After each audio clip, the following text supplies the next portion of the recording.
Allô? Oui, Allô? allô? Allô? Ah, c'est toi, bonjour et bienvenue sur Allô, le podcast qui vous fait raccrocher vos téléphones. Et décrochez les livres des bibliothèques. Bienvenue dans l'émission présentée par moi-même et Kerima. Ça fait déjà la 33e émission. Voilà, ça avance, ça avance. Et donc, le but de l'émission, c'est de vous faire découvrir en général des autrices peu connues.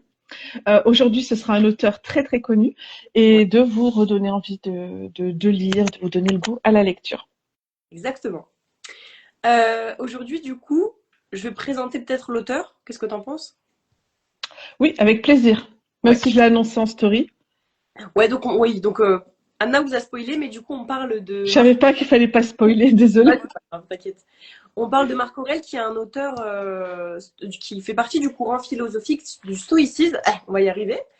Et en fait, subhanallah, ça fait des années maintenant, c'était dans l'Antiquité, mais on se rend compte que, encore, enfin, à l'heure actuelle, c'est très contemporain comme philosophie et comme pensée, et on va découvrir pourquoi.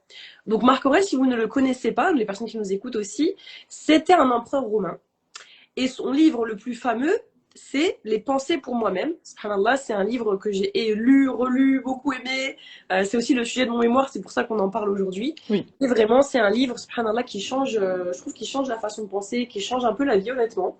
Il n'est pas au même degré que le Coran, puisque voilà, c'est pas un livre spirituel, et puis c'est pas ma religion. Mais vraiment, c'est le type de livre que vous allez lire et relire, et c'est un guide, justement. C'est un guide auquel on revient en permanence. Donc c'est un livre de lutte intérieure, comme on va voir dans l'islam avec la notion de djihad nefs. Et subhanallah, à travers plusieurs maximes, eh bien Marc Aurèle il va tâcher, à travers l'enseignement de son maître Épictète, qui est un stoïcien aussi, de purifier son âme. Donc ça nous parle beaucoup à nous les musulmans, de purifier son âme, de la rendre droite et de lui éviter tous les écueils dans lesquels l'âme humaine nous fait toujours tomber. Donc les écueils, vous connaissez bien, la jalousie, la rancœur, toutes les mauvaises choses qui finalement eh bien, nous rendent opaques à nous-mêmes, subhanallah. Donc il écrit à lui-même, penser pour moi-même, c'est très éloquent, même le titre, je le trouve incroyable. Il s'écrit à lui-même, mais je pense, je sais pas, mais je soupçonne qu'il savait quand même qu'il y aurait de la postérité, à mon avis. Bon, tu vois, ils sont un peu mégalos quand même, les auteurs, en mode, ouais, c'est pour moi-même, mais je vais quand même le publier. Après, je sais Eh, mais pas si... d'ailleurs, est-ce qu'il a été publié de son vivant, c'est-à-dire c'est lui qui a voulu, ou c'est après? Et c'est la question que je me pose. Je ne sais pas. Ok. On regardera peut-être après, et du coup, voilà. Mais en tout cas, même, peu importe sa volonté, vraiment, c'est un ouvrage. On voit dans l'ouvrage qu'il se parle à lui-même et qui s'enjoint, même qu'il se donne des injonctions à sa propre âme. Et c'est pour ça qu'en tant que musulman, vraiment, moi, je l'ai lu quand je n'étais pas converti et je l'ai relu converti. Je me suis dit, mais c'est incroyable. Comment on peut encore dire que l'islam est contre la philosophie? C'est pas possible, tu vois. Subhanallah. Bon, je me suis un peu emballée. Donc, c'est un disciple du stoïcisme et du philosophe Épictète en particulier. Et il va hériter d'une philosophie qui est très exigeante avec soi-même et qui va distinguer ce qui va dépendre de nous, donc nos jugements, nos émotions, la façon dont on va se présenter au monde, etc. Et ce qui ne dépend pas de nos intentions, etc. Et ce qui ne dépend pas de nous. Ce qui ne dépend pas de nous, c'est les réactions des autres. C'est même si tu as prévu quelque chose, la personne en face, elle va faire en sorte que ton plan soit retardé. Bon, on sait de quoi on parle, tu vois. Ça dépend pas de nous. Mais il faut expérimenter du lâcher prise. C'est ce que j'ai essayé de faire. Oui, parce que pour la petite histoire, on a une demi-heure de retard sur le Ouais, podcast et forcément, ça nous parle sur les inconvenus qui viennent de l'extérieur, on va dire. ouais. Mm. Et donc, du coup, je me suis dit, ce je me suis dit, mais attends, tu vas pas t'énerver, là, c'est une blague. Dans 10 minutes, tu vas parler de Marc Aurèle et tu vas t'énerver. Je me suis Mm. dit, non, relax, c'est pas grave. Alhamdoulilah. Donc, voilà, Marc Aurèle, donc, les pensées pour moi-même, voilà, c'est un recueil de maximes qui vise à la purification intérieure. Et le but du stoïcisme, c'est pas de rendre l'homme riche, c'est pas de le rendre célèbre, c'est pas de, voilà, c'est vraiment de le réancrer et de le réconcilier avec sa nature profonde et surtout avec l'extérieur. Parce que c'est ça qui est très beau dans le stoïcisme, c'est que certes, tu dois t'aligner intérieurement, mais il y a toute la question de l'extériorité. Comment je fais pour être en harmonie avec ce qui m'entoure? Et c'est pour ça qu'encore une fois, c'est tellement islamique cette pensée, c'est incroyable, subhanallah. Donc voilà, c'est pour la petite présentation de Marc Aurèle et de son ouvrage, mais on va développer au fil de l'émission, Inch'Allah. J'aime bien ce que tu as dit, que en fait, c'est vices, on va dire, ou c'est défauts. Enfin, je sais plus, tu as employé un autre terme. Je sais plus ce que tu as dit, mais en fait, c'est comme la jalousie, etc. Ces maladies, en fait, elles viennent comme rendre opaque, Ouais, se rendre opaque. Donc, en fait, c'est comme en islam, on en parle aussi des voiles, en fait. C'est comme un voile puis un autre voile et encore un voile. Et plus tu rajoutes des couches de voile, ce qui se passe, c'est que ça devient super opaque en fait. Voilà, donc petit à petit, au fur et à mesure de la vie, en fait, on enlève un rideau, un rideau, un rideau, jusqu'à ce qu'on laisse passer un peu la lumière, parce que sinon, voilà. Mais j'ai beaucoup aimé le fait qu'on se rende Ouais. opaque à soi-même, c'est-à-dire on n'est plus capable de se regarder, on n'est plus capable d'être honnête avec soi-même. Ouais. Et, euh, et même par rapport à tout ce que tu as dit, il y a vraiment beaucoup de choses qui m'ont interpellée. Comme le fait que Marc Aurèle, en fait, il nous rappelle comment vivre droitement dans un Ouais. monde instable. Ouais, Cette vraiment. phrase-là, comme je te disais, en fait, Marc Aurèle, c'est un univers entier, Ouais, vraiment. vraiment. Et donc, comment être droit dans l'instabilité. Mhm. Et pour moi, ça me rappelle, enfin, je sais pas si le lien il est juste, mais moi, dans ma tête, il est très clair. C'est Sirat al-Mustaqim, en fait. Ouais. C'est-à-dire que même si tu suis le chemin droit, en fait, tu restes dans ta droiture.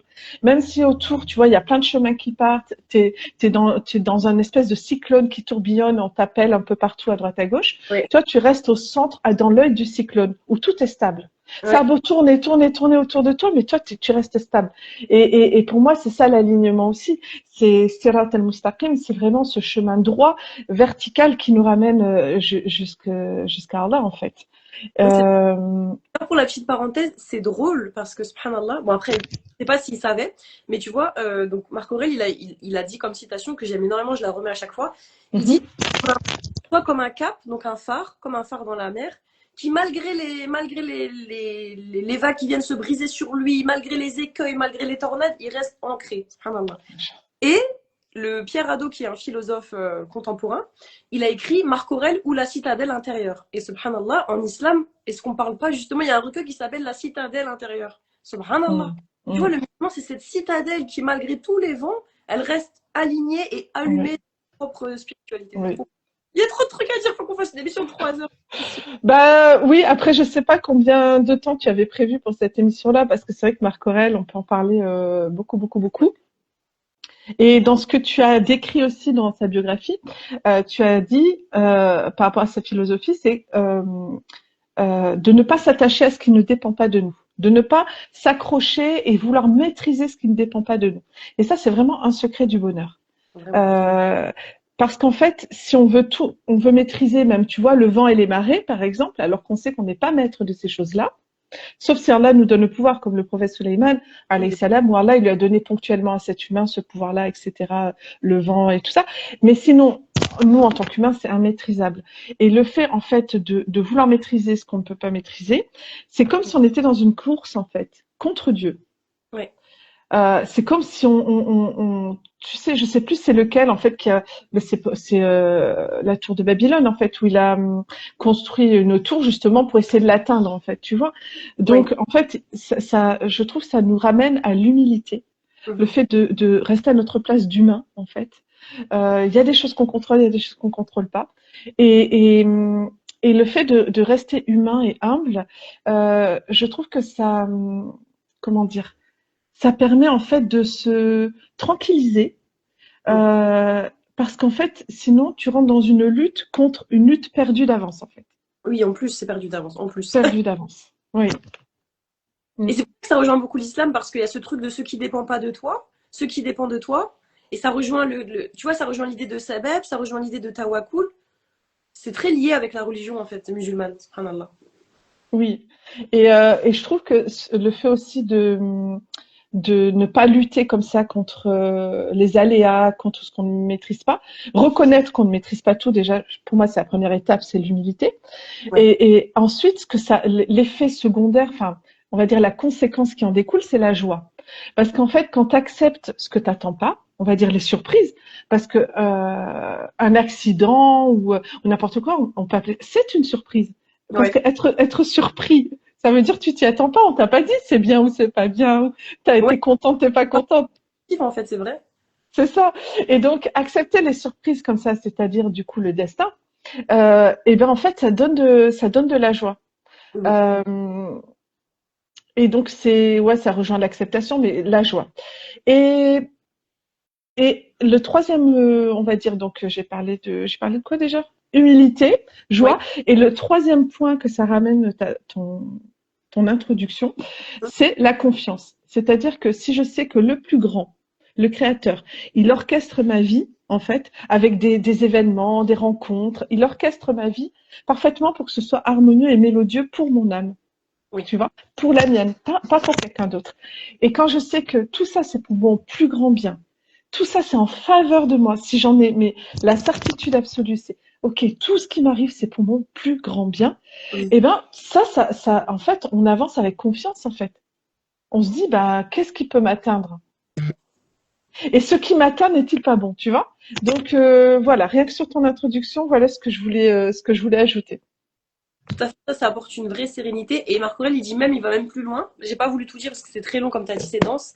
Il dit même, tu dois être, comme tu as dit, tu dois être comme un spectateur. Tu vois, comme la notion de rôle là-bas en islam.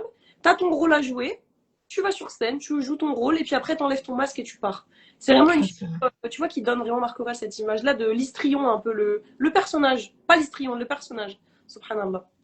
ben, ça me rappelle du coup Shakespeare. Shakespeare aussi a dit Ah oui? le monde est une scène de théâtre. C'est cette idée Ouais. masque en fait que tu prends un temps et après en toute humilité tu sors. Comme le personnage il a fini son acte et il sort, mais nous on veut rester jusqu'à la fin de l'acte, on veut, tu vois, on veut tout. Enfin, quand même, c'est pas facile, mais. Voilà. Amine. Et Amine. là pour mon mémoire, je suis en train de parler d'Épictète, donc c'est le maître de Marc Aurèle. Et du Oui. coup, je me dis, mais cette idée, vraiment, je sais pas d'où elle vient cette idée d'une opposition entre philosophie et islam. C'est un de mes travaux, hein, je travaille dans ça. Hein. J'ai du mal à la voir parce que même Épictète, il a des moments où il écrit, il parle à Dieu. J'avais envie de pleurer sur mon mémoire. Quand je me disais, mais mon maître de stage, il va dire, mais vraiment, des mots d'amour pour Dieu, tu vois, subhanallah, en disant, je remets mon âme entre tes mains. Tu vois, comme un peu le prophète il fait dans la Dora qui fait à Taïf. Je remets mon âme entre tes mains, peu importe ce que tu en feras, je te fais confiance, juste ne sois pas fâché contre moi. Et vraiment, dans la philosophie stoïcienne, alors eux, ils parlent pas d'un Dieu unique, malheureusement, mais vraiment cette confiance dans les dieux, tu vois. Je sais que Dieu a fait quelque chose de bien pour moi, subhanallah. C'est quelque chose que vraiment on gagnerait à remettre au goût du jour. Alhamdulillah. Oui, après, c'est une question de. Je pense que, enfin, c'est mon opinion, hein, mais je pense que la philosophie est interdite ou réprimandée par rapport à certains musulmans savants vont le réprimer, dans le sens où il y a eu des mélanges et peut-être des choses effectivement qui sont pas très justes. Ouais. Mais avant, en fait, l'islam a toujours existé. L'islam, c'est pas apparu il y a 1400 ans. Mm. Donc, les humains qui sont venus avant, il y a eu de nombreux et nombreux musulmans. Comme après l'islam, comme après le prophète sallam, il y a aussi des musulmans, des non-musulmans. Et bien avant, c'était pareil, il y avait des musulmans et des non-musulmans. Et la sagesse d'Allah, elle a été révélée au premier homme, qui a été transmise à ses enfants, ses petits-enfants, et ainsi de suite. Donc, c'est pas une opposition complète, c'est peut-être un tri à faire, tout Oui, simplement. oui, bien sûr, bah C'est oui. pas, c'est pas autre chose. Mais c'est quand, peut-être quand tu veux, comment dire, un excès de protection, tu vois, de crainte. Tu veux pas que quelqu'un se trompe de chemin ou fasse des Oui, bêtises, tu vois, comme pour un enfant. Et donc, du coup, tu vas aller mettre des limites qui sont plus serrées que celles qui existent vraiment. oui. Je me Et doute. mais après, pour certains esprits libres qui aiment le libre arbitre, qui aiment garder leur esprit critique, ça peut sembler étriqué. Et donc, Ouais, je pense qu'après, c'est chacun qui, euh, c'est chacun qui voit aussi s'il est capable d'aller explorer certains mondes, tu vois. oui, c'est ça. C'est vrai. Oui, après, c'est bien parce que l'islam, il nous met quand même des grands garde-fous. Et quelque part, c'est bien parce que nous, on a tendance à aller trop loin parfois. Donc, c'est vrai que. Mm. Et moi, c'est juste l'idée de dire que l'islam, il vient. C'est ça qui me dérange, en fait. C'est l'idée de dire que l'islam, il vient, comment dire, interdire la pensée. Moi, ça me choque vraiment quand on dit ça, Mm. tu vois. Je raconte un Ben, peu, mais c'est contraire au Coran. Le Coran, Allah, il dit plein de fois, réfléchissez, réfléchissez. Donc, moi, je préfère croire ces versets-là qui me demandent de réfléchir et non pas de suivre aveuglément sans réflexion. ouais. C'est tout. Mon Seigneur, il a révélé un livre. Les hommes en écrivent. Et, euh, et donc, une révélation à prédominance. Et donc, moi, je préfère suivre les ordres et les conseils et les paroles de celui qui a tout créé, plutôt qu'un homme qui est lui-même créé. Oui, c'est ça. Alhamdoulilah. Bon, Alhamdulillah. Alors, je voulais savoir, on va peut-être commencer un petit peu par rapport à ton mémoire. Donc, tu as écrit un mémoire, donc c'est un livre, hein. Je rappelle que quand on écrit un mémoire en master, c'est un livre. ouais. Donc, tu as écrit un livre sur, Penser pour moi-même, hein. Donc, parce qu'on parle de Marc Aurèle en général, mais ce sera surtout Penser pour moi-même. Et je Ouais. voulais savoir, en fait, quel était le statut de ce livre. Est-ce que c'est un traité de philosophie classique? Là, tu parles de penser pour moi-même du livre. Euh, oui, oui. Alors, c'est pas. En fait, mais c'est toujours comme ça, tu vois. Il est enseigné maintenant comme un traité de philosophie classique parce qu'on s'en sert pour les étudiants. C'est pour ça d'ailleurs que j'ai fait mon mémoire dessus. Mais à la base, il faut pas oublier que c'est vraiment, comme j'ai dit, un journal vraiment spirituel. C'est-à-dire que à la base, bon, il nous dit qu'il avait écrit pour lui seul, mais on peut le croire en vrai parce que comment il se parle vraiment à lui-même, tu vois. Il a été écrit pour lui-même dans un but précis, atteindre la paix intérieure. Djihadun nefs, vraiment. Et atteindre la paix intérieure par des exercices spirituels répétés qui vont le mener peu à peu à cette vertu, à cette piété. Donc, il ne cherche pas à convaincre ni à enseigner, mais il va se parler à lui-même plutôt. Donc maintenant, oui, on l'étudie comme un traité de philosophie classique, parce qu'il fait partie des plus grands philosophes, mais je pense que quand il l'a écrit, il ne se disait pas qu'il allait être enseigné comme un traité de philosophie classique. Tu vois ce que je veux dire? Subhanallah. Bah, c'est ça qui m'a impressionné, c'est que Ouais, quelqu'un qui s'écrit à lui-même, donc on peut parler d'un journal intime. ouais. Euh, ah, excuse-moi, j'ai eu un appel, j'espère que ça n'a pas coupé. Non, Donc quelqu'un qui s'écrit à lui-même euh, et comment dire, c'est lu encore 2000 ans après. c'est un truc de fou.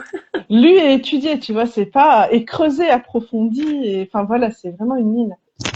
Ouais. Mm. Subhanallah. Mais donc, du coup, oui, il est devenu un traité de philosophie classique, peut-être malgré lui. Bon, je pense qu'il doit être content. Devrait être content, hein, Marc Aurèle, je pense. Mais, ouais, alhamdoulilah. Bah, tu vois, moi je pense qu'il est bon, si c'est lui qui l'a publié de son vivant, etc., ça on ne sait pas. Mais en tout cas, moi, ce que j'avais lu, c'est que euh, il ne recherchait pas le pouvoir. Il a été désigné d'office empereur, en fait. Et c'était pas du tout ça ce qu'il voulait faire. Lui, il voulait mener une vie calme, réfléchir, méditer, jardiner, tu vois. Donc c'est ça, on va dire, sa nature profonde. Après, il a aussi une autre nature puisque il a réussi à être empereur. Donc je pense que oui, effectivement, il aurait préféré être connu pour ses livres que plutôt ses batailles, ses guerres qu'il a menées. Mais c'est souvent ça, en fait, même en islam, on dit celui qui demande la responsabilité ardemment ne la lui donne pas. Et c'est vraiment ça, en fait, Mmh. il ne voulait pas, on lui a donné. Mmh.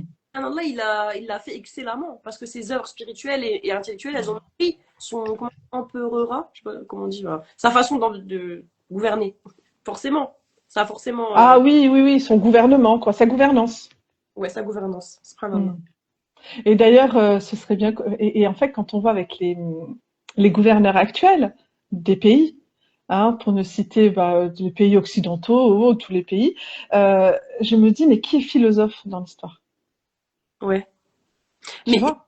c'était pas Sarkozy qui avait dit qu'il avait lu Machiavel, justement, il avait. C'est Alors ça, Sarkozy, il a un côté intellectuel assez prononcé, ouais, quand même. ok. Mais qui le met au service du bien alors. Tu Ouais. vois, parce que aujourd'hui, en fait, c'est pas valorisé. En fait, on a quand même des marionnettes, des guignols qui jouent les guignols à se taper, tout ça. Il y a très peu de profondeur.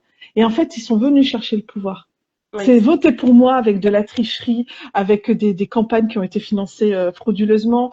Et donc, ils voulaient le pouvoir, pouvoir, pouvoir. Donc, on a des gens qui servent leur ego. C'est pour ça qu'on est malmenés dans ce monde. C'est pour ça Exactement. qu'il y a des guerres, parce que ils sont au service, et nous, du coup, comme on est sous la tutelle de ces gouverneurs, on est au service d'ego en plus, comment dire, qui servent l'ombre, on va dire, tu vois, pour être sympa. Alors que tu vois, ce genre de gouverneur, aucun homme n'est parfait, mais un gouverneur comme lui, ben, c'est quelqu'un qui à la base, tu vois, cherche tellement la lumière en lui que c'est quelque chose qui va irradier sur son peuple. C'est Et obligé, là, ouais. on est au service de quelque chose de plus grand. Alhamdoulilah. Mm. C'est comme la figure du prophète Ça, sallallahu ça l'aime. qui a été désigné, il voulait pas, dans la grotte, il a résisté, je ne sais pas lire, je ne sais pas lire, mais Ouais.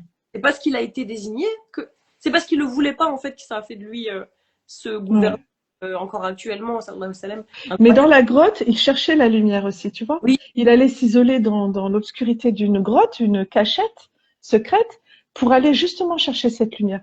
Et donc, ouais, c'est pour ça que ça en fait les meilleurs gouverneurs, c'est ça en fait. C'est Ouais. ceux c'est ceux qui sont croyants et qui se soumettent à Dieu Hum, et voilà. c'est ça. C'est la parenthèse politique. Euh, et pourquoi est-ce que Marc Aurèle, il écrit comme ça à la deuxième personne, comme s'il se parlait à lui-même? Enfin, à la première personne, oui, Ah deuxième oui, personne. ben, je vais du coup donner un exemple par rapport à ça. Mhm. Alors, par exemple, il dit. Ah, en plus, c'est un bel exemple. Il dit de la, souviens-toi de la nature universelle dont tu n'es qu'une très petite molécule, et de la continuité des temps dont tu n'as reçu en partage qu'une courte durée, à peine un instant, et du destin qui se compte pour une unité, mais combien petite. Tu vois, là, il parle à deux personnes. Et c'est très intelligent justement de faire ça. Et d'ailleurs, tu vois, c'est un truc de fou parce que même maintenant dans les mantras de développement personnel, il y a ce truc de dites-vous des affirmations positives, tu es belle, tu vas y arriver. Tu vois, ce truc-là. En fait, c'est grave ancien en fait, tu vois. Et justement, dans la philosophie, le fait de se parler de cette façon très concrète et très triviale, eh bien, ça ancre les messages dans une pratique qui va être quotidienne et très ancrée. C'est pas comme le babillage qu'on voit des philosophes de contemporains. Bon, je dis pas que ce qu'ils se disent n'est pas intéressant, mais tu vois, on voit que c'est beaucoup, ils font des conférences, c'est beaucoup de blablablo, ce qui est bien, hein, mais il n'y a pas beaucoup d'action. Marc Aurèle, c'est comme le professeur Salem. C'est très Ouais, court ça va. et c'est ancré, c'est pas du blabla pour rien. Même s'il a des pépites hein, au niveau littéraire, mais c'est des courtes phrases qui vont ancrer dans l'action. Souviens-toi, fais, remémore-toi, n'oublie pas. Tu vois, c'est très piquant. Et Marc Aurèle, il se parle comme on se reprend, comme on se redresserait intérieurement. Ah non, ne mange pas autant. Non, tais-toi. Tu vois, il a vraiment ce dialogue intérieur. C'est pour ça que c'est la deuxième personne du singulier. Mmh. Donc quelque part, c'est comme s'il venait contrer ce West-West en fait, parce que Ouais, s'il cherche la droiture et la lumière, donc il cherche Allah en fait, et la soumission à lui, en fait, c'est le fait de venir contrer, parce que bon, le seul piège de Shaitan, c'est la pensée, c'est son seul pouvoir. ouais, Donc c'est un pouvoir assez minable, mais au final assez fort si on n'y prend pas garde. ouais. Au final. Et donc c'est comme aussi les savants, hein, les grands savants, ils avaient l'habitude de parler à leur âme à voix haute. Ouais, ouais, Mais leur âme instigatrice au mal, donc on peut ouais. parler du nefs, on peut parler de shaitan, on peut parler de tout ce ouest-ouest, tu vois, où on est obligé de couper violemment. C'est pour Oui, ça que tu parlais aussi d'incisif, de droit au but, où on est obligé de couper comme on arrache une mauvaise herbe. On va pas bichonner une mauvaise herbe. Oh là là, non, ah non, arrête de pousser, s'il te plaît, gna gna gna. Non, t'y vas, tu l'enlèves, c'est bon. parce que justement, moi je suis quelqu'un, tu vois, un peu intellectuel, mais dans le mauvais sens, je vais trop loin. Et justement, c'est comme ça qu'elle arrive à m'avoir, ma nefs. En me parlant, en disant oui, mais tu vois, plein de questions, oui, mais alors, mais le hijab, mais oui, mais du coup, C'est tu vois, fort. stop. Des fois, je me dis, mais stop en fait, stop, c'est trop, on va Mm. droit au but, faut arrêter de. Ouais, ouais, ouais, parce que parfois, alors, philosopher et réfléchir, ça permet d'ouvrir. C'est Ouais, une bonne chose.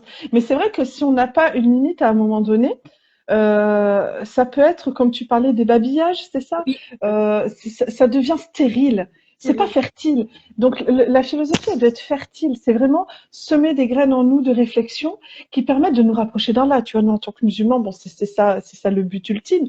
Et donc et de faire le bien sur terre et d'être un élément non pas perturbateur, hein, comme certains, mais un élément moteur en fait vers le bien.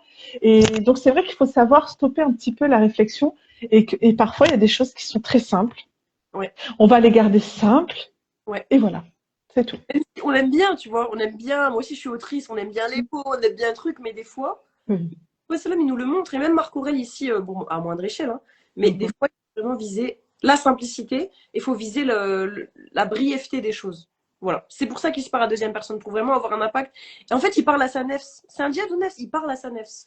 Tu dois arrêter, tu dois faire, tu dois te lever. Et juste pour faire une parenthèse, moi, ça marche beaucoup avec moi, ça. Donc, peut-être essayer de le faire. Surtout le matin, par exemple, quand c'est dur de se réveiller, eh ben, injonction. Tu te lèves. Tu vois, je sais que ça paraît fou, mais vraiment, t'arrêtes, tu coupes l'herbe sous le pied de ces encore 5 minutes, encore. Tu te lèves. Tu vois. Et C'est ça marche. ça. Le dialogue intérieur, il est important hein, subhanallah, pour la santé mentale. Ouais, ouais, ouais. Et ben, en thérapie, finalement, c'est un peu ce qu'ils font. Tu sais, quand ils parlent de, tu deviens ton propre parent. Ouais. Bon, ben là, par exemple, tu deviens la propre voix, ton propre parent qui dit, allez, là, je sais ce qui est bon pour toi, c'est ça. Parce que Mhm. ton nef, finalement, la nef, peut-être, elle est un peu comme une enfant, tu vois. Oh, j'ai Oui, pas envie, flemme, ceci, ça, cela. Mm. c'est que du caprice, en fait. Subhanallah. Oui, on est capricieux un peu, c'est vrai. Je voulais savoir aussi, Oui. parce que, alors je sais pas si on a déjà parlé, peut-être vite fait, quand tu as parlé d'Épithète, mais euh, quelle est l'idée vraiment centrale du stoïcisme, puisqu'on sait qu'il est dans cette veine-là. Euh, enfin, ça se voit, ça se sent, et puis on le sait, hein. Et donc, quelle est cette idée principale, en quelques mots? Euh, En fait, l'idée principale qui va tout mettre en, autour de laquelle le stoïcisme gravite toujours, c'est la Mhm, distinction, et encore une fois, tellement parlante de nos jours, entre ce qui dépend de nous et ce qui ne dépend pas de nous. Si tu arrives à établir la distinction dans ta tête et à la respecter, c'est pas qu'un savoir théorique. Si tu arrives à savoir ce qui dépend de toi et du coup agir sur ces choses et savoir ce qui ne dépend pas de toi et les laisser. Parce que tu sais, il y a un peu un syndrome de Dieu, hein, c'est un peu du shirk, hein, de penser que ce qui ne dépend pas de moi, ben non, moi aussi, je peux changer les choses, je peux. Et ça, c'est un truc que petit à petit, voilà, je commence à vieillir aussi, hein, et c'est vraiment un truc que j'essaye d'appliquer par rapport aux autres. Parce que j'ai un peu une personnalité très contrôlante, je sais pas si ça se voit, et très avec les membres de ma famille et tout, tu vois. Et en fait, à un moment donné, je me suis dit, mais est-ce que c'est moi Dieu? Non. Est-ce que si je leur rabâche les choses, ils vont faire? Non. Est-ce que ça me fatigue de le faire? Oui. En fait, qu'est-ce que tu vois? Et des fois, on se rend pas compte qu'on perd du temps. C'est ça qui dit Marc Aurèle, on perd du temps à courir après des choses qui ne dépendent pas de nous et elles dépendront jamais de nous. Tu vois? mhm. La réputation qu'ont les gens de toi, même le prophète Salim qui était le meilleur des hommes, il avait une mauvaise réputation. Qu'est-ce Tu vois ce que je veux dire? À un moment donné de Un ta vie. très bon exemple. La réputation fait partie vraiment du cercle qui n'est pas du tout dans notre influence. Pas Pas du tout. Et je sais Absolument. pas si tu connais Stephen Covey. C'est un auteur de livres Ouais. et il a parlé comment, comment on appelle ça? Du cercle d'influence, les cercles de pouvoir. C'est ça exactement. Et les cercles de pouvoir, donc, il y a le petit noyau. Le petit noyau, c'est ton cercle de maîtrise, on va dire, ton cercle de contrôle, c'est-à-dire ta vie, tes pensées, tes émotions, toi, quoi. Ouais. Toi, ta petite famille autour de toi, tes enfants si tu en as, voilà, c'est vraiment ton cercle de maîtrise. Après, tu as le cercle d'influence, tu vois. Donc là, tu maîtrises pas, mais tu as un peu d'influence quand même, les amis, bah là, sur les réseaux, etc. Et tu as le cercle tout autour, qui est un très grand cercle tout autour de ça, qui est le cercle de préoccupation. Et les préoccupations, comme le mot l'indique, ce sont des préoccupations. Ça t'occupe pour rien. Ça Ah, occupe, tu vois, ça occupe ton esprit pour rien du tout, en fait. Parce que tu n'as t'as même pas de l'influence. Tu sais quoi? T'as ni maîtrise ni influence sur ces choses-là. On va dire à un niveau matériel et à un niveau, tu sais, très concret, action. Par contre, donc par exemple, quand tu parles de réputation ou le monde, comment il tourne par exemple aujourd'hui ou comment il tourne pas d'ailleurs, ouais. et ben ça c'est de la préoccupation. Moi, ce qui se Ouais. passe dans les autres pays, c'est de la préoccupation. Ouais. C'est-à-dire me rendre malade, penser qu'à ça, m'empêcher de vivre en pensant que je change quelque chose, je ne change rien. Ce cercle de préoccupation, pour moi, parce que bon, Stephen Covey, je connais pas sa croyance, mais il n'en parle pas. Mais pour moi, ce cercle de préoccupation, il est modifiable entre guillemets uniquement par l'invisible.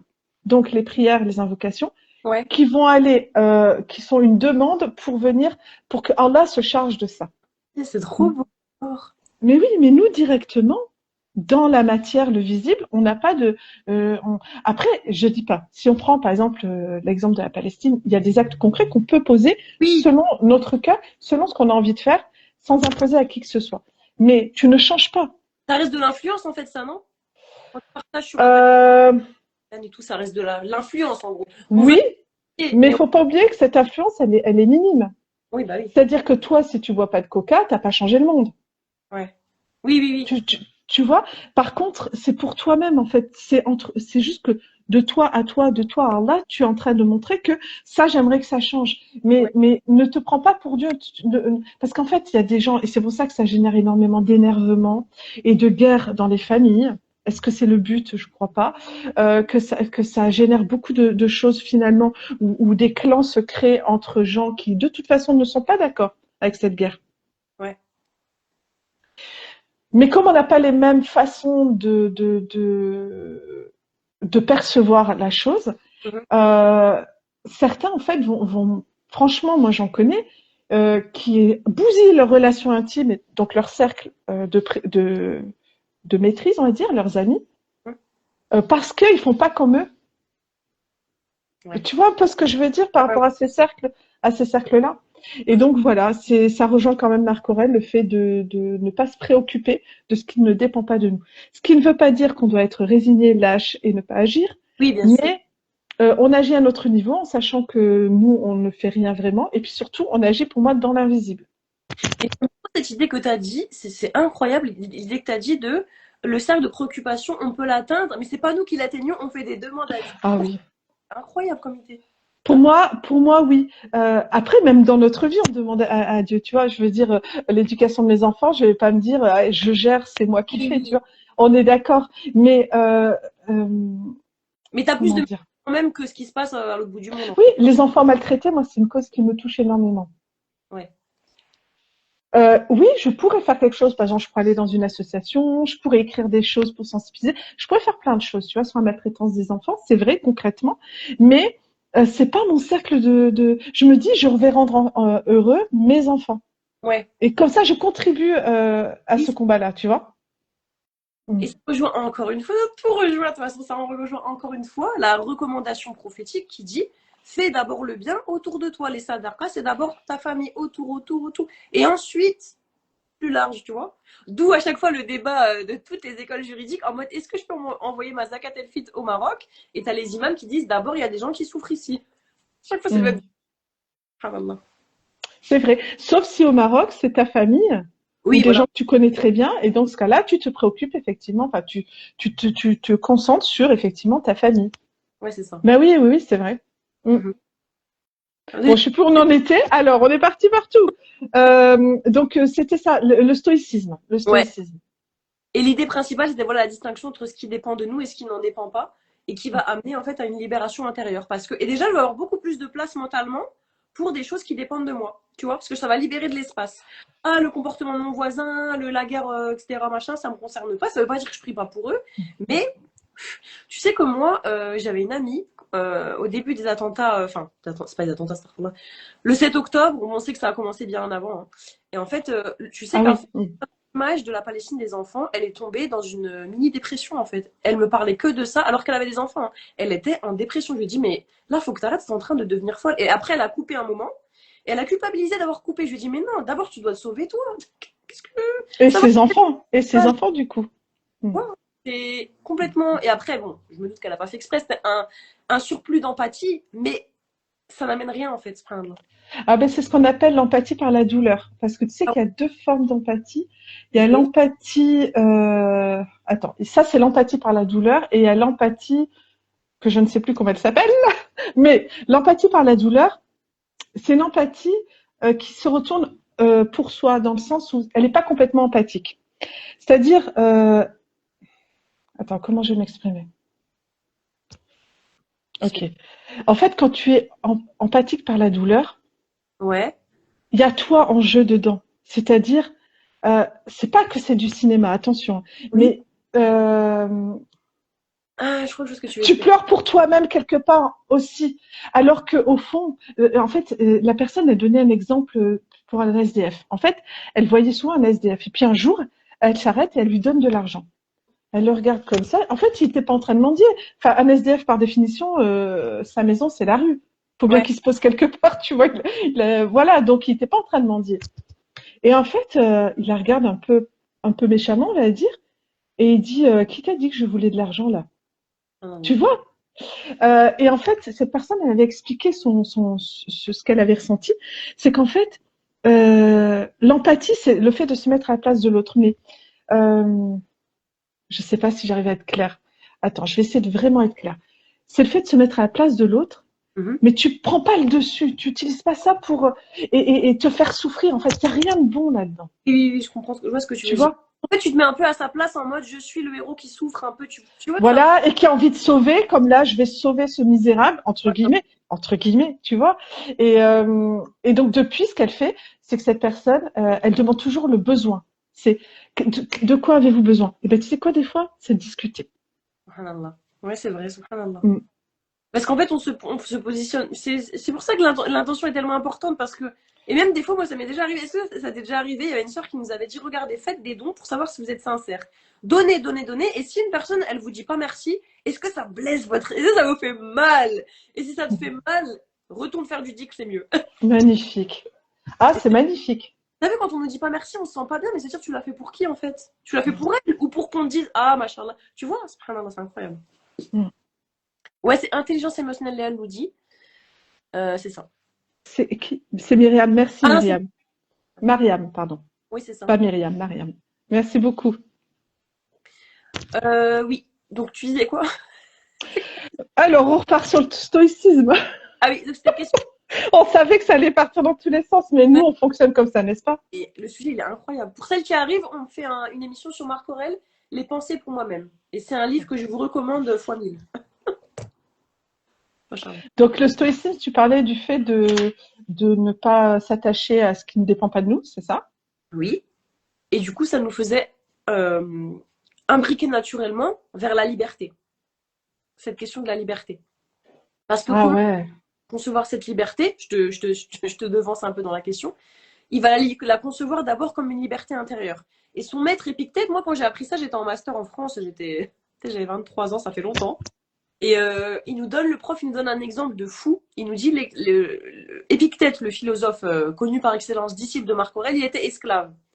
Et en fait, c'est quand il était esclave qu'il était plus libre qu'après quand il a conquis sa liberté, quand on l'a affranchi.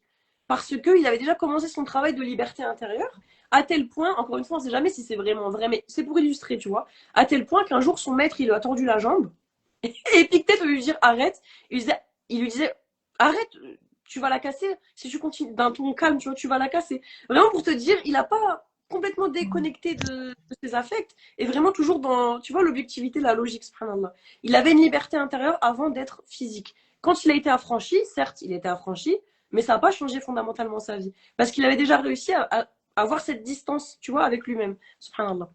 Ben, c'est comme Bilal. En fait, quand Bilal, radiallahu anhu, il a été sous la grande pierre. Ouais. Dans le plus grand des calmes, il reste avec sa parole. Ouais. Malgré la souffrance physique, tu vois. Et ça perturbe celui qui veut t'asservir. Mm-hmm. Et là, on parle d'esclavage. Mais asservir, c'est aussi dans nos relations aujourd'hui, même si on n'est plus des esclaves, tu vois. Mais c'est tous ces jeux de pouvoir entre les humains, tu vois. Je veux t'asservir. Et comment ça fonctionne l'asservissement, la manipulation, tout ça? C'est que j'arrive à te tenir avec quelque chose. Et quand tu parles de liberté, c'est ça. C'est OK, toi, tu peux me lancer des hameçons. Moi, j'en récupère autant, j'ai pas faim, tu vois. Je les laisse tes hameçons, ça ira. Et c'est vrai que cette liberté intérieure, ça permet d'éviter plein de manipulations. Ouais. Ah, c'est magnifique. Parce que tu disais tout à l'heure, ce qui ne dépend pas de moi, par exemple la réputation, le regard des autres et tout. Moi, je sais que je suis encore sensible à ça. Ça m'a coûté beaucoup dans ma vie. J'ai été plusieurs fois manipulée par plusieurs personnes, justement parce que j'ai donné ce pouvoir. Tu vois, j'ai donné la clé, j'ai dit, tiens, oh là là, ce qu'elle va penser. Oh là là, et si je la blesse. Oh là là, tu as trop de doutes. Ah là, c'est horrible ça. Tu connais? Ah mais oui, mais moi je suis hyper empathe par rapport à ça et c'est pour ça aussi que je veux plus trop de relations dans ma vie parce que je sais que je donne tellement que je Mauvaise empathie. Crois. Ouais. Justement, l'empathie n'exclut pas la lucidité. C'est pas une bonne façon de comprendre l'empathie, je sais. Hein. Non, mais attends, je t'assure que j'ai passé 40 ans, je pense, à être dans cette empathie-là, en fait. Et cette empathie devient une prison. Oui, parce qu'on fait de toi ce que tu veux. Parce que l'autre, il joue sur ce bouton-là. Tiens, de toute façon, elle est en pâte. Et allez, on y va. Moi d'abord, t'attires tous les narcissiques du coin. C'est trop vrai. Et si tu dis non une fois, ça fait 20 ans que tu lui rends service, tu dis non une fois. Mais échange, je te pensais comme ça. Oh là là. Et c'est reparti pour un tour. Tu culpabilises après. Ouais, et tu reviens et tu vois, tu réalimentes cette chaîne toxique. Incroyable. C'est trop dur. Mais au moins, on est lucide sur ça. On essaye de. Et les doigts, en vrai. Hein. Moi, j'ai eu une relation comme ça il y a quelques temps de ça. Bon, pas personne très très proche, mais beaucoup de doigts. Et je demandais à Allah, détache-moi d'elle. Pas forcément de lui faire du mal, mais tu vois qu'elle ait plus ces prises-là de culpabilité sur moi. Parce que je gère pas, en fait, tu vois. Je suis toujours entre culpabilité et ah bah c'est bon, elle me saoule, je la lâche. Culpabilité, c'est pas sain en fait, c'est pas vivable. Et Et ça, après, c'est des jeux de pouvoir. ouais, et t'en viens à être avec elle parce que tu culpabilises, t'as même pas envie d'être avec elle, t'as même pas envie de la voir. C'est grave. Mais du coup, tu vois, on perd en sincérité Ouais. dans nos relations. On joue, bon, je dis pas quand c'est la famille, tout ça, on peut trafiquer un petit peu la sincérité, tu vois. Voilà. Mais c'est vrai que faut pas, parce que tu vois, cet excès d'empathie là, tu crois que tu maîtrises en fait, c'est un pouvoir aussi. Je pense que ça va être plus clair à chaque fois si j'en parle, mais c'est comme une prise de pouvoir sur l'autre aussi. C'est j'ai le pouvoir de te blesser. Mon Dieu, si je lui dis ça ou si j'arrête la relation, elle va être détruite, la personne. Ah, je suis tellement puissante. Ouais, ouais. Alors que non, tout le monde survivra. Il faut vraiment écouter son âme quand elle parle au contact de quelqu'un, comment tu te sens. Ça, Ouais, c'est ta vérité. ouais, C'est ta vérité. purée, c'est trop vrai ça. Et des Ouais. fois, tu vois, tu le sens de façon claire, mais tu dis, oh, je suis méchante, elle m'a rien fait. Mais tu le sens, c'est même pas qu'elle est méchante, tu sens que c'est un truc de fou, hein. Mhm. Mais on dit pas que l'autre, il est méchant. On dit ma vérité, j'ai pas envie de la côtoyer. J'ai le Ouais, droit. ouais, C'est ouais, tout. bien sûr. C'est la Donc, liberté. Donc, on est en train de parler justement de liberté, oui, de détachement. On est pile dans le sujet, n'est-ce pas? ouais, Et mais parle pas que de ça, Marc Aurèle. Il y a aussi un thème qui revient beaucoup, ouais. c'est la mort. Et quelle est la place de la mort dans son recueil?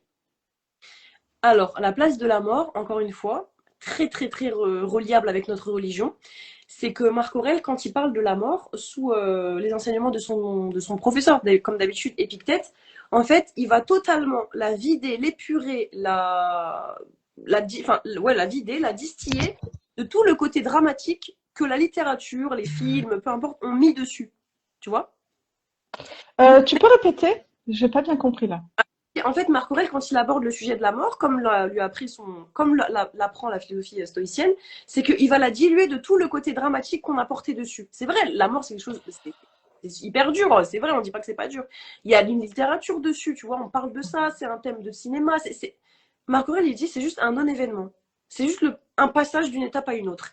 Et à tel point, il rend ça tellement concret et même ridicule que, encore une fois, Épictète, dans un de ses manuels, il écrit ton fils est mort. Et alors? De toute façon, tu devais le rendre. C'est hyper dur. Mais quand tu regardes la lucidité crue des choses, c'est vrai, même nous, on est musulmans, on le sait. Ta mère, elle va mourir, ben, ton père, il va mourir, tu vas mourir, mais parce qu'ils t'appartiennent pas. Tu vois? Moi, ce que j'ai bien aimé dans ce livre, c'est que vraiment, il dépouille la mort de son côté dramatique et son côté vraiment larmoyant, même si c'est triste. Hein. Mais il nous dit la mort, en fait, elle n'est pas triste. C'est l'interprétation qu'on a d'elle qui est triste. Il y a des cultures, encore à l'heure actuelle, quand quelqu'un meurt, eh ben, ils ont un rituel dans lequel ils vont danser. Ils sont heureux, sincèrement, pour la personne. Ah Parce bon? qu'il va passer dans un meilleur monde. Tu vois ce que j'aime, une étape meilleure. Donc voilà. D'accord. Ok. Ok. Donc, ils ne sont pas, enfin, les stoïciens, ils ne Oui. sont pas contre les émotions. Par exemple, le fait d'être triste quand quelqu'un meurt ou c'est quoi le rapport avec les émotions? Ou est-ce que pour eux, c'est une faiblesse, par exemple? Ce ne sont pas des faiblesses. Ça, c'est pareil, tu vois. En fait, stoïcien, ça vient du mot stoïque. Je sais pas, tu savais, je pense. Mm. Et quelqu'un de stoïque, c'est quelqu'un qui va rester très froid, qui va pas montrer beaucoup d'émotions. Et du coup, malheureusement, il y a un peu un amalgame sur ça. Le stoïcien, c'est pas celui qui va rester froid, qui va rester dur, qui va barrer ses émotions, leur barrer le passage. Il va les maîtriser. Encore une fois, très actuel, développement personnel, tout ce que tu veux, très actuel. J'ai mon émotion, je la vois, je sais qu'elle est là. Je lui donne le pouvoir pendant un moment, je suis triste, je pleure, mais je la laisse pas prendre le pas sur ma vie. Tu vois? Je la laisse pas prendre le pas sur mon état général. Elle est là, je l'accepte, mais je ne la laisse en aucun cas dépasser les limites. Et ça, c'est fort de fou. C'est incroyable, cette indépendance émotionnelle qu'avaient les stoïciens, c'est un truc de fou. Parce qu'en fait, ils peuvent tout supporter. Parce qu'ils voient leur émotion comme je vois quelqu'un devant moi. Ok, tu peux rentrer 10 minutes, pleure, fais ce que tu as à faire. Maintenant, je te laisse, lâche-moi. Incroyable. Ah ouais, mais c'est super parce que tu vois, ça, finalement, pour moi, ça, c'est un juste milieu parce que on a beaucoup de gens qui répriment complètement leurs émotions, c'est-à-dire ils savent même pas qu'ils en ont, tu Ouais. vois. Ils ressentent plus parce que c'est de l'énergie, tu vois, l'émotion, c'est de l'électricité en fait. Ils ressentent même plus ces décharges électriques, tu vois. Ils se sont coupés par protection. Bon, Anesthésie. c'est anesthésié, voilà. Mais quand tu es anesthésié, tu es toujours vivant. Enfin, tu vois, t'es pas mort. Donc du coup, les émotions sont toujours vivantes. C'est juste que toi, tu fais semblant de pas les ressentir. Ça, c'est une extrême et ça, c'est dommageable parce que ça crée plein de maladies, plein de choses. Et il y a l'autre extrême, c'est On entend beaucoup aussi aujourd'hui, genre l'émotion, c'est le saint graal. Les émotions, faut les suivre comme des petits toutous, tu sais. Elle m'emmène là, je vais là, là, là. Et en fait, ça, c'est pas bon non plus, parce que ça peut brouiller ou voiler, comme tu parlais de voile, d'opacité tout à l'heure, un petit peu le raisonnement en fait. Donc, Mhm. je trouve que c'est pas mal ça. J'accepte d'en avoir, je les regarde, je les accueille, et puis après, je m'enfonce pas là-dedans, je me noie pas dans le truc. Je Oui, trouve c'est ça. ça vraiment bien. Mais Donc c'est ça, le rapport. comment? C'est comme ça que voient les stoïciens. Oui, c'est ça. Et ça rejoint leur Ok. propos de dire, je viens sur scène, je fais mon rôle et je pars. Je donne pas plus Dieu il a donné une certaine proportion aux choses, je dois pas leur en donner plus. L'émotion, elle vient, je dois l'accepter, mais je dois pas me fondre dedans. Et tu vois, les stoïciens sont complètement contre la notion de complaisance un peu. Et je pense qu'on l'a tous un peu vécu, c'est quand tu es triste, t'as un chagrin, peu importe, et tu te complais dedans. Tu sais, tu as mal, en même temps, tu restes dedans parce que ça te donne une, je sais pas ce que ça peut nous donner, ça m'est déjà arrivé, mais ça donne quelque chose. Et ça, ils sont complètement contre. Parce que ton émotion, c'est pas ta personnalité. Faut pas confondre l'émotion et la personnalité. Tu vois? Ah oui, c'est juste. Et d'ailleurs, faut pas confondre aussi pensée et personnalité. On n'est pas les pensées qui nous traversent. Oui. Heureusement, parce qu'on serait des criminels. Attends, on va couper, là, on Bon, dirait. C'est bien, t'as enlevé des voiles, toi. Qu'est-ce que je voulais dire Je pense que tu vois, tous ces concepts-là dont tu parles depuis tout à l'heure, ouais. c'est des guérisons, c'est de la thérapie en fait. Par exemple, beaucoup de gens se laissent maltraiter littéralement par de la famille, des amis, maltraiter à tout point de vue, physique, psychologique, verbal, etc., parce qu'il y a une dépendance affective. Ouais. Et tu vois, ce mode de vie, on va dire, des stoïciens, ça permet justement de ne plus se laisser, je parlais tout à l'heure de manipulation, mais de ne plus se laisser maltraiter, Ouais, en fait. c'est Parce ça. qu'on va plus être dépendant affectif dans le sens, sans elle, je suis rien, sans Ouais, lui, je suis rien. ouais. Et tu sais, je me suis rendu compte de ça, Nas, et je vais pas dire que c'est de la faute de la société, hein, mais quand tu regardes vraiment la littérature, les chansons, les musiques, il y a vraiment tout un. Le fait de dépendre de quelqu'un, c'est quelque chose qui est glamour. Genre, c'est romantisé. Tu vois, toutes les musiques d'amour, il m'a trahi, ces trucs-là, vraiment comme si sans toi, tu vois. C'est vraiment. Il y a une insistance au niveau des. Comment dire? Au niveau de la culture populaire sur cette figure de l'amour passionnel, charnel, destructeur qui te alors que la plupart, je sais pas, je connais pas les couples de tout le monde, mais en général, la plupart des relations qu'on vit, elles sont quand même pas dans ces extrêmes-là de chansons de Ken Zafara, tu vois. Et pourtant, subhanallah. Et on C'est vrai. le vit mal d'être comme ça, tu vois. Alors que la simplicité, il n'y a rien de mieux dans nos modes de vie. Mais ça, je pense qu'il faut un peu vieillir pour le savoir. Moi, je sais, quand j'étais plus jeune, je recherchais un peu l'amour passionnel, tu vois. Maintenant, je veux juste la paix. Merci. La paix passionnelle. Je La suis paix. passionnément amoureuse de la paix. Ah ouais, vraiment. Excellent. Et ben, je voulais savoir aussi, puisqu'on parlait de la mort, etc., est-ce que Marc Aurèle, il est pessimiste? Est-ce que tu le trouves pessimiste? Alors, parce que du coup, j'ai noté des petites choses. Ouais, c'était ma sixième question. En fait, il est pas pessimiste, mais il est pas non plus. Je veux pas dire optimiste parce que. Est-ce que tu penses que être optimiste, c'est être réaliste ou pas? Ou c'est plutôt vers l'idéalisation d'être optimiste? Je sais jamais. Il y a quand même une notion d'idéalisation dans le fait d'être optimiste, non? Bah, après, il y a un hadith qui dit que le croyant, il est optimiste. Ouais. Du coup, je pense pas que, tu vois, là, il va pas nous diriger vers des illusions destructrices.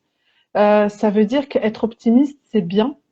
Ouais. Mais être optimiste, est-ce que c'est être aveugle, Ouais. idiot, tu vois? Optimiste, ça veut dire, je pense, c'est qu'il y a une forme de confiance. C'est lié à la confiance, c'est ça va aller, Inch'Allah, tu vois? Ah oui. Mais maintenant, l'autre, excuse-moi, il pisse le sang par terre, ça va aller, Inch'Allah, j'ai beaucoup d'espoir. Non, non, tu comprends. Là, t'es un peu bête. Ok. Donc oui, je pense qu'il est optimiste, mais il est surtout lucide, tu vois? Ah oui. Pas être dans une idéalisation non plus que dans un pessimisme incongru et qui n'a pas lieu d'être, tu vois. Et justement, on le voit, regarde par exemple, parce que il le dit hein, dans son manuel, il le dit, Il dit, souviens-toi qu'aujourd'hui, il se parle à lui-même. Tu vas rencontrer un homme ou une femme ingrate, un lâche, quelqu'un qui va mal te parler. Les gars, c'est comment c'est actuel, ça, c'est un truc de fou. On le sait que dans notre journée, on va rencontrer quelqu'un qui va mal nous regarder, une personne qui va mal nous parler dans le magasin, qui va nous bousculer dans le métro. Et il dit, souviens-toi de ça. Donc, il nous dit vraiment, la nature humaine, elle est pas, c'est pas Disneyland, en fait, tu vois. Mais il faut pas non plus être dans une démarche de se faire mal à soi-même, tu vois, en étant toujours dans le pessimisme. Donc il est vraiment lucide en fait. Il est lucide. Ok. Ouais, c'est bien, ça. Mais un lucide quand même sympa, optimiste plutôt, parce que il parle quand même de pardonner, Oui, de pas s'acharner sur quelqu'un parce qu'il m'a fait ci, il m'a fait ça, gna gna gna, tu vois. oui, c'est Et vrai, que- c'est optimiste, ouais. il y a un côté, je voulais le placer, mon optimisme, je crois. Non mais oui, bah, Mais de rappeler. parce que par exemple, Dostoïevski, il est lucide aussi. Il est lucide sur la misère humaine, sur la bassesse de l'homme, etc. Mais bon, c'est super sombre ce livre. Ouais, c'est pas le même truc. Et non, c'est pas du tout le même truc, Ouais, il y a une forme de réalisme aussi. Mais, quand tu lis ces livres, t'es pas bien. c'est vrai. C'est un peu Voilà. Schopenhauer, ouais, c'est très Schopenhauer qui nous dit la vie. Alors la vie, définition de la vie, oscille comme un pendule de la souffrance à la mort. Merci. Oui, ben tu vois, moi, ça, Tu as 21 piges, t'arrives à la fac de philo, on me dit ça. Bon, merci. il me reste combien de temps à osciller comme ça, tu vois? Bah oui. Ouais, c'est. Et tu vois, dans ces auteurs-là, en fait, tu ressens vraiment qu'il n'y a pas la spiritualité dans. Tu vois, tu ressens qu'il y a quand même un objectif essentiel. Sans juger, hein, mais tu le ressens. Mhm, Tu vois, il n'y a pas de mhm, richesse spirituelle, malheureusement. mhm. Donc, Et voilà. qu'est-ce que je vais te demander aussi? Ok. Euh, alors, je vois aussi qu'il parle beaucoup de devoir, parce que bon, il y a plusieurs thèmes hein, dans son livre, mais il parle du devoir. Bon, ça rejoint un peu la droiture, mais qu'est-ce que toi tu peux nous dire du devoir chez Marc Aurèle? Ben justement, c'est encore une fois, il y a beaucoup d'amalgames hein, sur cette philosophie stoïcienne. On pense souvent à tort que le devoir dans le stoïcisme, ça va être vraiment cette notion d'austérité, de dureté. Tu vois, je dois, tu vois vraiment la dureté en fait. Alors que oui, on va pas se mentir, le stoïcisme, c'est pas comme l'épicurisme. Il y a quand même cette notion d'ascèse, c'est vrai, de discipline. C'est vrai, parce que je pense qu'on est obligé d'avoir une discipline dans la vie, tu vois. Mais c'est jamais dans le sens d'un devoir vraiment bête et discipliné, comme une bête de somme qui va effectuer son travail parce qu'elle le doit. Il y a toujours une finalité derrière qui est de se rapprocher de son être et de Dieu aussi, même s'il ne le dit pas concrètement. Il y a toujours une finalité. Le devoir, oui, mais pour un objectif spirituel et meilleur. C'est pas le devoir bête et méchant, tu vois. Ok. Voilà. Et est-ce que tu crois que dans la vie, on peut être un peu épicurien et un peu stoïcien? Ou est-ce qu'on est obligé d'adhérer à une philosophie ou est-ce qu'on peut mélanger les choses ou est-ce que ça dépend des phases de vie ou des moments parce que Ouais. quelqu'un qui aime profiter de la vie, du coup, est-ce qu'il peut se dire stoïcien aussi par moment ou Après, c'est pareil sur l'épicurisme, il y a un peu des clichés. Tu vois, c'est pas forcément profiter de la vie en mode YOLO à fond les ballons, mais Mhm, être dans ce truc de je cherche mon plaisir où je peux, mais de façon limitée. Il y a beaucoup l'idée de modération dans l'épicurisme, tu vois. Ils me disent beaucoup les plaisirs qui sont licites, qui vont être bons pour ton âme. Par exemple, jamais tu verras dans l'épicurisme, va manger 5 glaces d'affilée, ça va te faire du bien. Non. C'est toujours la notion de modération. Donc je pense qu'on peut, en fait, vraiment on peut. Mais c'est juste que le stoïcisme, c'est pour ça que je préfère aussi, c'est que j'ai quand même l'impression qu'il y a plus l'idée de un retour à un dieu. Il y a un retour à, tu vois, une entité. Dans l'épicurisme, c'est un peu beaucoup basé sur cette dounia finalement. Tu vois. d'accord. Ok. Donc le Ben, stoïcisme, merci. prolongement de l'épicurisme si tu as une idée d'au-delà, tu vois, je pense. D'accord. Ok. Donc nous, on devrait être plutôt, c'est parce qu'on parle de philosophie, mais Ouais. stoïcien et avec des touches d'épicurisme parce que effectivement, on va pas bouder tous les plaisirs du monde, quoi. En gros, Oui. c'est De toute ok. façon, la nef ne peut pas les bouder. Hein. Si tu vas te faire te priver et puis un jour ça va exploser, tu vas faire tout l'inverse. Donc, Oui, ça je connais très bien. Ouais, exactement. Et pourquoi est-ce que Marc Aurèle il insiste autant sur la simplicité? bah parce que en fait, il nous montre que quand tu vas être dans le superflu, le superficiel, bon, de temps en temps, c'est pas grave, hein, on est humain. Mais quand tu vas être toujours dans une recherche de plaisir effréné, une recherche de toujours plus, une recherche de matérialité, de surconsommation, ça va te détourner de l'essentiel. Donc, l'âme, en vrai, l'âme humaine, il nous explique qu'elle est très simple. Elle a besoin de manger, de dormir, de se reposer et d'avoir une connexion au divin. Et regarde, subhanallah, les gens les plus pieux, les plus heureux, est-ce que ce sont les personnes qui ont 50 voitures, qui sont des stars de cinéma? C'est les gens qui vivent avec un ascétisme. T'es choqué. Tu vois? Il me dit, le super, il va te détourner, il va te faire oublier, il va te mettre dans l'insouciance, il va te détourner de ta mission. Donc, ça en fait, tu vois? C'est que du brouhaha. D'accord. Après, comme il était aussi, lui, riche et empereur, mais je suppose que l'ascétisme, c'est aussi l'ascétisme dans le cœur, c'est-à-dire, quand tu parlais de discipline, c'est-à-dire, comme en islam d'ailleurs, ne pas trop manger, ne pas trop dormir, ne pas trop parler, ne pas trop fréquenter les gens, ces choses-là qui peuvent tuer le cœur si on les fait trop.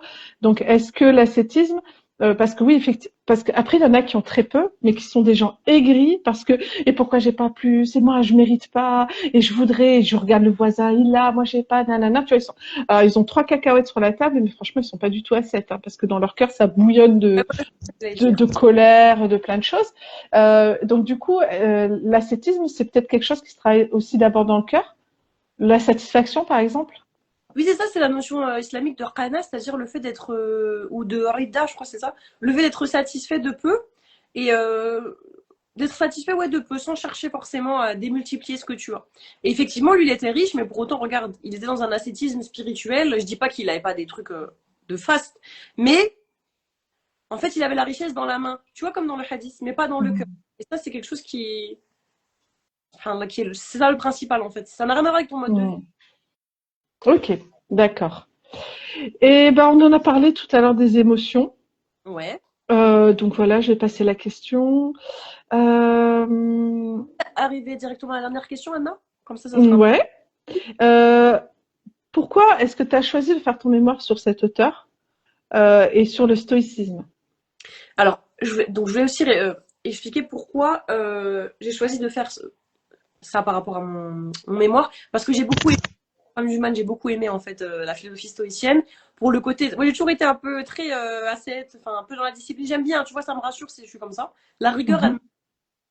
Et ce qu'on peut dire aussi, c'est qu'à l'heure actuelle, ce texte-là, bien évidemment, la première référence, c'est toujours l'islam. Hein. On n'est pas en train de dire, vous savez très bien, c'est toujours le Coran, c'est toujours bien sûr. Mais c'est pas parce qu'on est musulman qu'on peut pas étoffer notre personnalité avec d'autres références. Nos fondations sont l'islam, la maison, elle est construite avec le ciment de l'islam, mais je peux toujours étoffer avec des choses qui vont venir me rendre mon islam encore plus performant. Tu vois, subhanallah. Euh, à l'heure actuelle, on est dans un siècle qui est hystérique, hystérisé par l'urgence, hystérisé par les distractions. Enfin, c'est un truc de fou. Hein. Moi, pourtant, j'ai 30 ans, mais mon attention, j'ai beaucoup de mal à rester attentive. C'est horrible. Je me dis, mais c'est pas possible que je sois devenue comme ça. Et en fait, on a besoin, le stoïcisme, l'islam aussi, bah, en premier, l'islam en premier, nous ramène cette paix intérieure, ce centrage sur nous-mêmes, tu vois. Et il nous dit, commence par toi avant de vouloir changer les autres. Commence par ta propre âme, ton propre djihad, et ensuite tu vas rayonner sur les autres, et là, tu auras un impact. Mais tu peux pas venir réformer les gens alors que toi-même, tu es dans un piteux état, tu vois. Et je trouve que c'est hyper actuel parce qu'on voit les gens, comme dit Sofiane Mizani, ils sont dans un désert spirituel. On voit vraiment je trouve que notre siècle, on voit qu'il y a un manque de la foi. Il y a vraiment un manque, on le voit. Tu vois, les gens, ils vont être dans l'extrême. Les repères, ils changent. Les valeurs, elles s'inversent. Tu vois, il y a beaucoup de choses qui font peur, je trouve. Et Marc Aurèle, il vient nous ramener à notre propre citadelle intérieure en nous disant c'est ça en fait que tu as changé, c'est pas autre chose. Et moi, ce que j'ai aimé quand je me suis convertie, du coup, c'est que j'ai repris mon étude du stoïcisme, voilà, je pense que j'étudierai toute ma vie cette philosophie. Et là, du coup, cette année, j'ai fait mon mémoire sur Marc Aurèle, encore une fois, avec une autre thématique, parce que j'aime trop.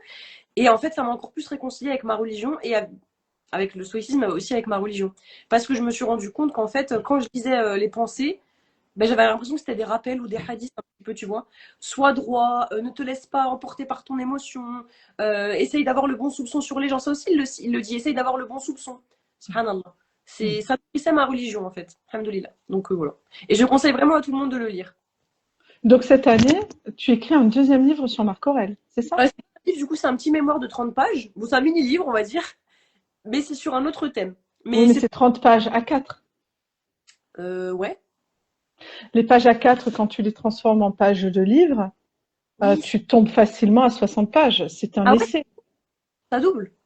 Oh oui, facilement. Bah oui, parce que regarde, quand tu fais comme ça, t'en remets un, c'est 2 pages. Ah, ok, d'accord. Donc on peut dire que tu écris un essai sur Marc Aurèle, Ouais, quelque part. c'est ça. Sur comment enseigner la vertu.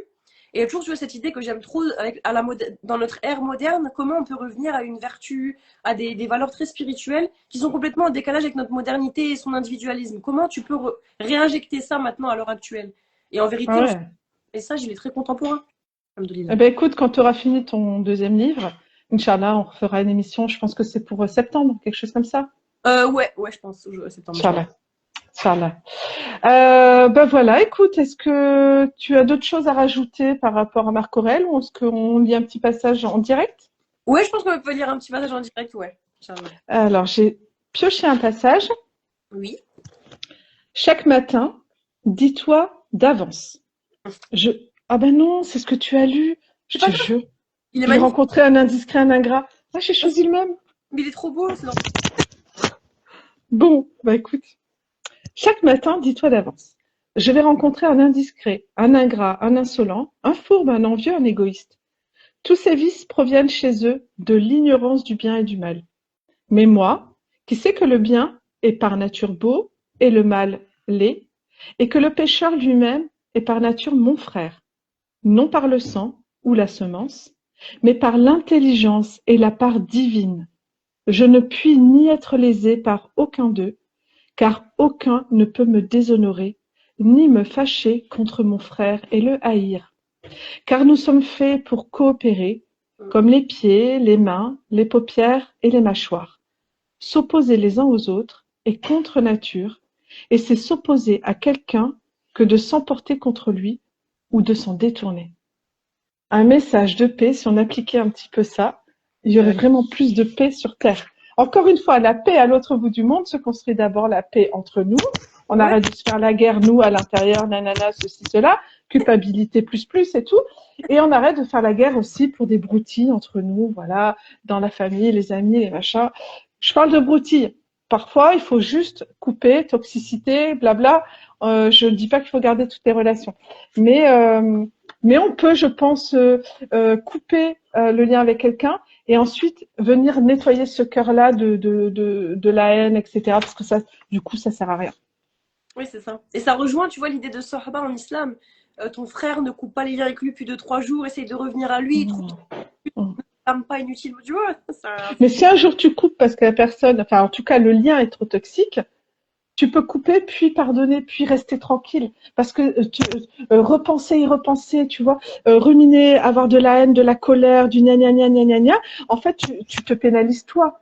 Tu es dans ta prison interne, ta prison mentale, en train de t'empoisonner, t'injecter des seringues de haine, allez hop, des shoots de haine, des shoots de colère, etc.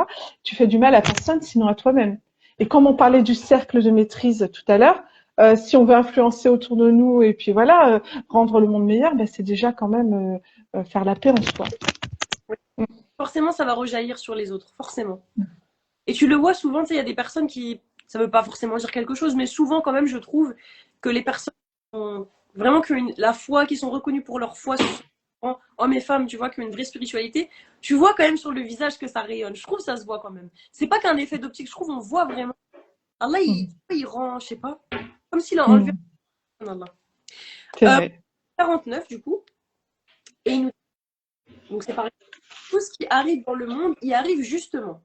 Comme tu le reconnaîtras, si tu sais bien observer. Et cela non seulement par rapport à l'ordre arrivé de l'événement, mais aussi selon les règles de la justice et comme étant envoyé par quelqu'un qui distribue les choses selon le mérite. Tu vois, là, il parle de Dieu, mais il ne le dit pas. Continue donc à bien observer, comme tu as commencé, et tout ce que tu feras, fais-le dans cette intention de te rendre homme de bien. Là, c'est encore une fois la nia, tu vois. Je dis homme de bien dans le vrai sens de ce mot, que ce soit la règle de toutes tes actions. Tu vois, c'est tellement islamique que le bien soit la règle de toutes tes actions. Tu veux quoi d'autre? C'est incroyable. Ouais, comme les 3 passoires aussi de Socrate, tu vois, où vraiment tu filtres avant de parler, tu fais passer par 3 filtres, histoire de voir si vraiment c'est utile de le dire. C'est ça. Donc voilà. Bah écoute, je pense qu'on peut conclure avec la citation que tu as trouvée, que j'aime énormément. Moi, je dis que c'est une prière. Moi, je suis sûre. Parce que c'était des personnes qui n'avaient pas de mal à parler de Dieu. Ouais, ils n'avaient pas cette... Non, là, on est dans un contexte franco-français. laïco poète poète, ouais, laïco-dictature, qui fait que c'est devenu tabou. Mais tu vois, par exemple, aux États-Unis, déjà, le mot Dieu, à tout va. Les gens, ils disent Dieu, Dieu, Dieu, Dieu, aucun souci. Ouais, Donc, franchement, il y a 2000 ans, un homme comme ça qui parle de Dieu, il en parlait ouvertement, il n'y a pas de souci. Donc, moi, je suis sûre que dans la traduction, ils ont enlevé Dieu. Donc, la citation, c'est que le courage me soit donné. Et que le courage me soit donné par qui, tu vois? Mais bah je ouais, dis non, non, que le courage, pouf, bah oui, tu vois? c'est une Que le invocation. courage me soit donné. Oui, c'est une invocation. Que le courage me soit donné d'accepter ce qui ne peut être changé. La force de changer ce qui peut l'être et la sagesse de distinguer l'un de l'autre. Hein. Ça résume tout. Mais c'est une invocation. Ouais. Franchement, quand tu es perdu dans ta tête, tu vois, là, tu as trop d'épreuves, il se passe trop de choses. C'est le brouillard, le brouillon, tu vois. Et tu dis, OK, pour prendre du recul, c'est quoi? OK, cette chose-là, est-ce que c'est dans mon pouvoir? Est-ce que je peux maîtriser? Donc, tu dois avoir cette sagesse pour, c'est dans mon pouvoir, j'agis. Ouais. C'est pas dans mon pouvoir, j'arrête de lutter, j'arrête de gna gna gna gna gna, tu vois, de faire le gamin capricieux, c'est pas normal, c'est pas comme ça. C'est pour ça, en fait, cette chose-là, elle te permet de te concentrer sur, OK, là, j'ai du pouvoir, j'agis. Et tu vas tout le temps aller vers, là, j'ai du pouvoir, j'agis, point barre. Le reste, je l'élimine, comme tu disais, c'est ça la liberté, en fait. Je fais preuve d'humilité en me disant je peux pas tout changer et c'est ok. Exactement. Machallah. Ben, en tout cas, j'espère que vous aurez pris autant de plaisir à écouter cette émission que nous de la faire, d'en Vraiment. discuter. Il y a encore beaucoup de choses à dire, mais on va essayer de garder le format 1 heure, hein, quand même. Merci Kerima pour toutes ces pépites que tu nous as délivrées et celles que tu vas nous délivrer encore. Mhm. N'hésitez pas à vous le procurer vraiment. Ouais. Si vous n'aimez pas lire, mais bon, en général, si vous êtes dans cette émission, vous aimez un peu lire quand même. Bon, bah, il y a des livres audio sur Ouais. YouTube, il y a des choses comme ça pour connaître un peu ses pensées. Alhamdulillah. Bon, bah, écoute, on se dit à la prochaine, Inch'Allah, Oui, au mois prochain. Pour au mois l'épisode prochain. d'Allo. Machallah. C'est ça, exactement. À Et bientôt, Inch'Allah. Merci pour les participants. on se retrouve sur YouTube dans quelques temps. Voilà. Ça va? Exactement. Alaykoum salam.